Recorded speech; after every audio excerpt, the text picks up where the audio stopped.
अब तक हमने देखा कि नियली और शियाओयू स्टॉम्प में घुस चुके हैं और लेकिन वो एक टाइम रैप में फंस जाते हैं। लेकिन नियली अपने पावर्स की मदद से वहाँ से बच जाता है और तभी उसे दीवार पर कुछ पेंटिंग्स दिखती है, जिन्हें पढ़ने पर उसे पता चलता है कि पेंटिंग स्पिरिचुअल गॉड्स के बीच में हुए युद्ध के बारे में है और इसमें ड्रैकोनिक ड्रीम को दिखाया गया है। उसके बाद वो और शियाओयू पानी से बाहर निकलते हैं, लेकिन गीला होने के कारण शियाओयू शर्माने लगता है। अब उन्हें अंदर गया हुआ काफी टाइम हो जाता है, तो बाहर वेट करते करते येजियन और शियाओजिंगर बोर होने लगती हैं। इसलिए येजियन शियाओजिंगर से बात करने की कोशिश करती है और उससे सॉरी बोलती है, जिस पर शियाओजिंगर थोड़ा गुस्सा होती है और चिढ़कर उससे पूछती है कि क्या तुम मुझ पर तरस खा रही हो, जिस पर येजियन डरते हुए कहती है कि ऐसा नहीं है, मैं तो बस ये कहना चाह रही हूँ कि नियली से तुम्हारी दोस्ती पहले हुई है, लेकिन फिर भी मैं तुम्हारे बीच में आ गई। जिस पर शियाओजिंगर उसे कहती है कि नियली तुम्हें पसंद करता है, ये उसकी चॉइस है और उस पर किसी का बस नहीं है और मैं नियली को पसंद करती हूँ, ये मेरी चॉइस है, इसलिए इसके बारे में किसी को भी ब्लेम करना सही नहीं है। लेकिन एक बात और याद रखना कि बेशक तुम्हारी नियली से सगाई हो गई है, लेकिन वो केवल एक सगाई ही है, जैसे मेरी और शेफाई की हुई थी,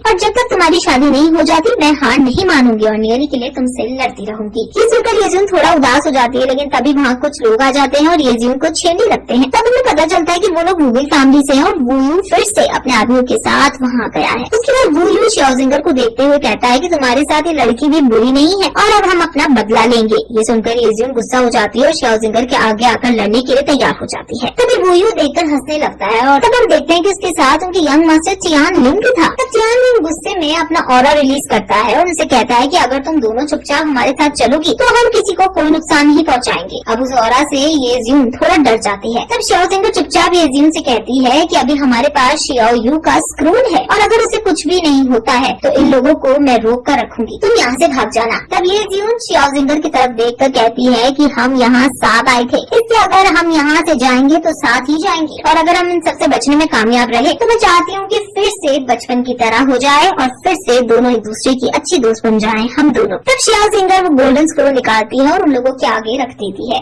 जिसे देखकर वूयू हंसने लगता है और कहता है कि अब ये स्क्रोल तुम्हें बचाएगा। तभी चियान लिंग वूयू को एक जोर से थप्पड़ मारता है और उसे फिर से उस स्क्रोल को ध्यान से देखने को कहता है और जब वूयू स्क्रोल को ध्यान से देखता है तो वो डर से कांपने लगता है। तब चियान लिंग भी येजियन और शियाओजिंगर से आदर से बात करता है और फिर उन दोनों से झुककर माफी भी मांगता है और साथ ही कहता है कि अगर आप दोनों मेरी इस माफी से भी संतुष्ट नहीं है तो मैं अपना सर आपको काट के दे सकता हूँ। ये सुनकर वो दोनों चौंक जाती है, लेकिन फिर वो उन्हें वहाँ से जाने को कह देती है, जिससे सुनकर चियान लिंग और उसके साथी वहाँ से भाग जाते हैं। तभी थोड़ा आगे जाकर वूयू चियान लिंग से कहता है कि मास्टर क्या आपको लगता है कि वो स्क्रोल ओरिजिनल था? कहीं ऐसा तो नहीं कि हमें ड्रेन के लिए उन्होंने नकली स्क्रोल दिया हो? तब चियान लिंग उससे पूछता है कि क्या तुम जानते हो ऐसा करने से क्या हो सकता है? 3 साल पहले एक आदमी ने ऐसा ही एक गोल्डन स्क्रोल दिखाकर बहुत से लोगों को उल्लू बनाया था, लेकिन अगले ही दिन एक ही रात में उसकी पूरी की पूरी फैमिली मारी गई थी। इसलिए अगर वो स्क्रोल फेक भी है तो भी हमें उसकी फिक्र करने की जरूरत नहीं है और अगर वो स्क्रोल असली है तो हमें उनसे जितना दूर हो सके उतना दूर रहना चाहिए, नहीं तो कब और कैसे हमारी पूरी फैमिली खत्म हो जाएगी हमें पता भी नहीं चलेगा, क्योंकि ये स्क्रोल खुद नीडोवर्ल्ड के मास्टर का स्क्रोल है। वहीं दूसरी तरफ हम देखते हैं कि नियली और शियाओयू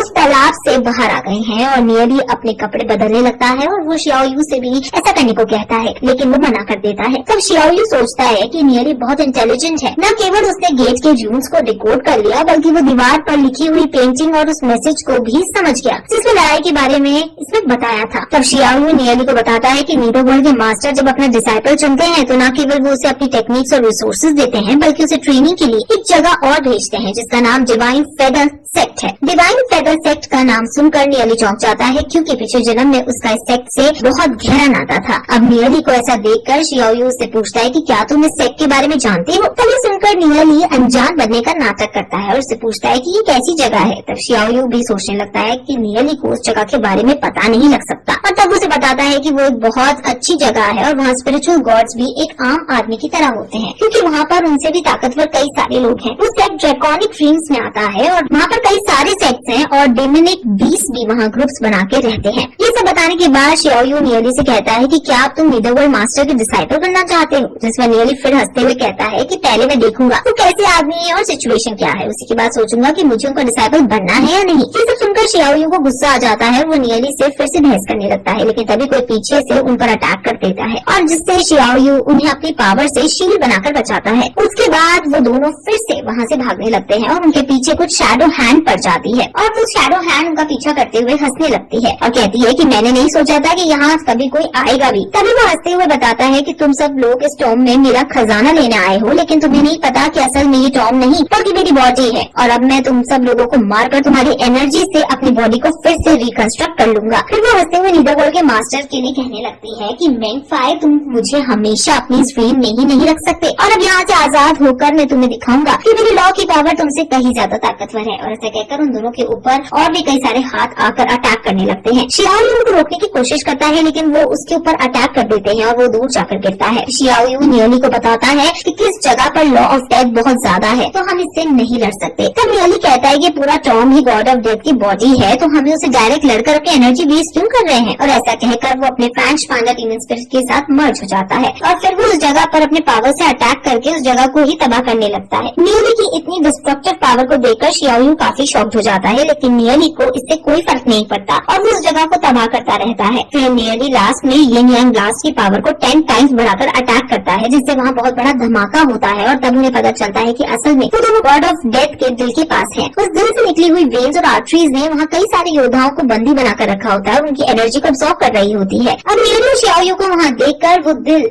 उन दोनों पर भी अपनी वेन से अटैक कर देता है और इसी के साथ ये एपिसोड यहीं खत्म हो जाता है।